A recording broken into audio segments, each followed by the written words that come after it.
भैया यूपी में गजब खेल चल रहा है। लग रहा है कि जैसे मोदी जी योगी जी में बन नहीं रही है।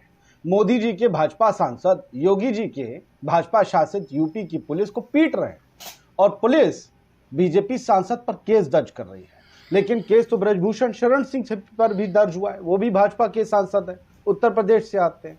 उनको जब इतने गंभीर मामले में अब तक पकड़ा नहीं गया है तो सुब्रत पाठक को क्या पकड़ा जाएगा, जिन्होंने पुलिस को कन्नौज में घुसकर चौकी में पीट दिया। ये पुलिस ने आरोप खुद लगाते हुए एफआईआर लिख दी भाजपा सांसद पर और 52 और लोगों पर एफआईआर है।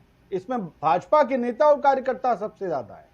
यानी जो योगी जी कहते हैं कि गुंडे बदमाश या तो यूपी छोड़ गए या फिर जेल में, वो बिल्कुल सही कहते हैं। उन्हें बाहर आने की क्या जरूरत है। गुंडागर्दी तो भाजपा के नेता और कार्यकर्ता कर रहे हैं। खुद थाने में घुसकर पुलिस को वर्दी को पीट रहे हैं भाई, खींच खींच के मार रहे हैं। निशान है यहाँ खरोचे का, ऐसा मारा है, लिटा लिटा गिरा गिरा के मारा है योगी जी की पुलिस को। अस्सलामु अलैकुम वरहमतुल्लाहि वबरकातुहू। अज़ीज़ान मिल्लत इस्लामी, आप तमाम उम्मती को अबू फसल की तरफ से सलाम अर्ज़ है। घर में बड़ी पर्दानशीन इज़्ज़तदार माँ और बहनों को अबू फसल की तरफ से सलाम अर्ज़ है। बहरहाल अल्लाह से उम्मीद है आप लोग खैरियत से होंगे, अल्लाह की हिफाजत में होंगे। इन मलूनों की मलामत से, इन फ़िरक़ा परस्तों की फ़िरक़ा परस्ती से, इन दरिंदों की दरिंदगी से, इन मॉब लिंचरों की मॉब लिंचिंग से, इन बलात्कारियों की बलात्कारी से, इन दहशतगर्दों की दहशतगर्दी से महफूज होंगे।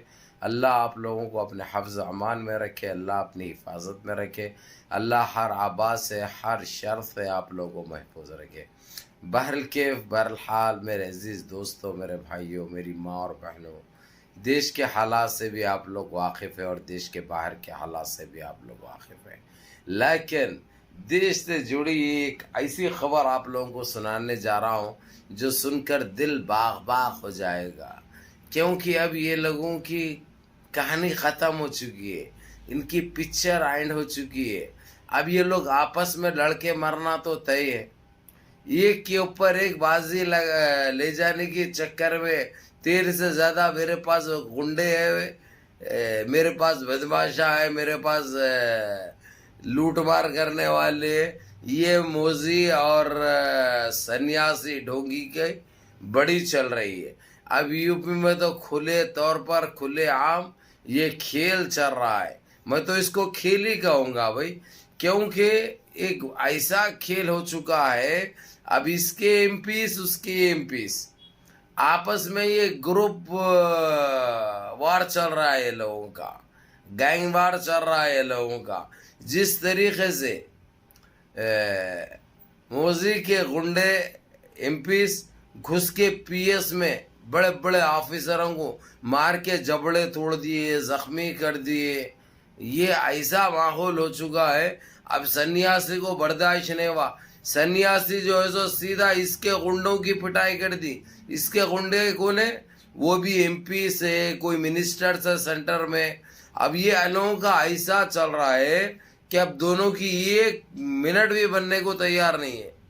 हालांकि इन लोगों का कंप्रोमाइज कराने के लिए कल से अब तक दुनिया की कोशिश भी, लेकिन तोड़ फोड़ मार पीट के अलावा कुछ भी नजर नहीं आ रहा। ये आवाम, गरीब आवाम, मासूम आवाम, भोली आवाम, नन्ही आवाम के साथ होता था, अब आपस में इनके साथ हो रहा। ये लोग आपस में लड़के मर रहे हैं, जो कि सारे देशवासियों के लिए अच्छी खबर है। ये जो सेकुलर सोच रखते हैं, जो देश की हित की सोचते हैं, देशवासियों की सोचते हैं, अपने नस्लों की, अपनी औलादों की सोचते हैं, ये चीज़ बहुत पहले ही हो जानी थी, लेकिन अब हो रही है। देर से आए दुरुस्त आए, समझ में आ रहा है।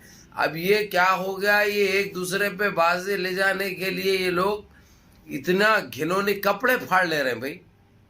और इसके एमपीज मोदी के घुस के पीएस में, तकरीबन पीएसओ में बड़े बड़े ऑफिसरों को मार रहे हैं। एक केसीपी का मार के जो है सो यहाँ से जबड़ा फाड़ दिए। तकरीबन 12 एमपीज के ऊपर केसा बुक हो गए, मगर केसा बुक होते इन्हों पकड़ते कौन सा, इन्हों सजा नहीं देते। लेकिन अब सजा आपस में दे ले रहे हैं लोग। अब तू इतों को जख्मी करा, हम तेरे इतों को जख्मी करते। तू दांत तोड़ा, हम तेरा जबड़ा तोड़ देते। तो आंख निकाला, एक आंख फोड़ा, हम दोनों आंख फोड़ देते। ये लोगों का आपस में मूत्र पी के ये काम चल रहा, जो कि बहुत अच्छी बात है। इससे कम से कम गंदगी यूपी की साफ होने वाली है। और जबकि साफ हो रही, 40% तो साफ हो चुकी है, 40% साफ हो चुकी है। बाखिर के बच्ची कुची वो भी साफ हो जाएगी। अब इस वक्त वहां पे जो पुलिस जो सन्यासी के इशारों पे काम करती थी, सन्यासी के नक्शे कदम पे चलती थी, उसकी हुक्म की ताबीर करती थी, गवर्नमेंट ड्यूटी नहीं करती थी वो। इसके जो बताता है इन्हें वही करती थी। अब उसको मोदी के गुंडे जो है एमपीस, वो लोग सही सबक सिखा दिए। वो हुआ ये, मैं आप लोगों को वो भी बता दूं, एक 11 साल की बच्ची के ऊपर दिल आ गया है लोगों का। वो थी एक कोई ऑफिसर की बच्ची, समझे, उठा के जो है सो इसके मंत्रिया मोदी के वो कर दिए, लग जाके पुलिस वाले जो तो बड़े ठोक डाले। ठोकने के बाद ये लोगों का क्या है, आपस में ये लोगों की अपनी अपनी ताकत दिखाने का दौर शुरू हो चुका है। अपनी अपनी ताकत दिखाने का दौर शुरू हो चुका है। तो इसलिए ये लोग आपस में लड़ के मर रहे हैं। ये आप लोगों को एक हफ्ता पहले बताया था, मैं एक हफ्ता पहले बोल दिया था। अब जो है सो आप लोगों के सामने अब आ रहा है, आप लोगों को समझ में भी अब आ रहा है, सुनने को भी अब आ रहा है। लेकिन मैं आप लोगों को ये कहूंगा मेरे अजीज दोस्तों, मेरे भाइयों, इतना कुछ होने के बावजूद ये गोदी मीडिया, ये टट्टी मीडिया, ये गूकी मीडिया कुछ बोलने को तैयार नहीं है। यानी मुंह में ले लेके बैठ गए लोग, नहीं मालूम क्या है, नहीं मालूम, क्योंकि हकीकत बताएंगे नहीं बोल रहे ये लोग देशवासियों को, सच्चाई जानने नहीं बोल रहे। वही अंधेरे में रहो तुम लोग, बाखिर का काम हम करते। हम जो समझ में आ रहा, जो बेहतर दिख रहा हम कर रहे हैं, और तुम्हारे को जो बताना है वही बताएंगे, हम सच्चाई से दूर रखेंगे। इनका मकसद, इनका मतलब ये है। लेकिन मेरे अजीज दोस्तों, मेरे भाइयों, मेरी माँ और बहनों, ये सब आप लोगों की दुआओं का असर है, दुआओं का नतीजा है। आज अल्हम्दुलिल्लाह रब्बिल आलमीन ये चीज़ इनके साथ जो हो रही है, ये बिल्कुल बहुत पहले होना चाहिए था। बहुत पहले इनकी औकात इनको ऐसा इस तरीके से दिखाई जानी थी। अब ये लोग आपस में एक दूसरे पे बाजी ले जाने के चक्कर में, कभी सन्यास इन्हें बोलता, सन्यासी को फेंको मंत्री बोलता, जुमना मंत्री, मैं 2024 में तेरे को प्रधानमंत्री पे देखना चाह रहा हूँ। लेकिन मालूम है इसके सिफले बातें हैं, ये कंतरी बातें हैं, उसकी ये बातों से उसको कोई असर पड़ने का नहीं है। समझा मना के जो है सो उसको चुप तो बिठाया गया था वक्ती तौर से, लेकिन अब बात खामोश बैठने की या बर्दाश्त करने की नहीं है, क्योंकि उसकी भी इज्जत पे आ पड़ी है। अगरचे अब ये खामोशी इख्तियार करा सन्यासी, तो इसको डूब मरने के अलावा, गटर में बहने के अलावा और कोई रास्ता दूसरा नहीं रहता।